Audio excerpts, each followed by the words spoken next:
প্রিয় দর্শক বন্ধুরা, কেমন আছেন? আপনারা জানেন যে আমার একটা ছোট্ট ছাদ বাগান আছে। আর এই ছাদ বাগানে যে ফুল গাছগুলো আছে, সেই ফুল গাছগুলোতে প্রতিদিন সকালবেলা আমাকে জল দিতে হয়। তো যথারীতি আজকেও জল দিতে ছাদে উঠলাম। দেখুন, এই গাছগুলোতে আমি কী সুন্দর ছোটো ফুল ফুটিয়েছি।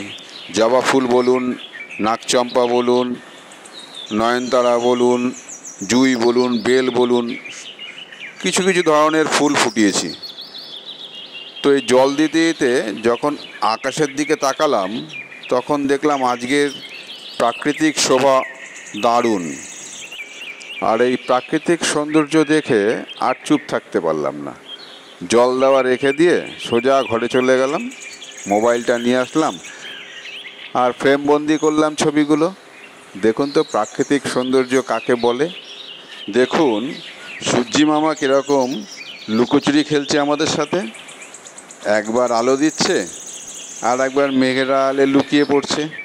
কি অপরূপ লাগছে এই দৃশ্য, কি সুন্দর লাগছে। আর আজকে সকালবেলাটা অতি মনোরম লাগছিল। সেই রকম সূর্যের তাপও ছিল না, অন্যান্য দিন যেরকম থাকে। আজকের দিনটা একটু আরামদায়ক ছিল। জানি না বেলা বাড়লে কী হবে, কারণ সারা কলকাতা যেরকম তাপদাহে দোল জ্বলছে। মাঝে তো একবার বৃষ্টির ছিটে ফোঁটা পড়েছিল, একটু শান্তি মিলেছিল। দেখা যাক আজকের দিনটা কীরকম থাকে। কলকাতার মানুষ বৃষ্টির অপেক্ষায় রইল, আর আমি অপেক্ষায় রইলাম আপনারা কবে আমাকে সাবস্ক্রাইব করে আমাকে এগিয়ে নিয়ে যাবেন। ধন্যবাদ।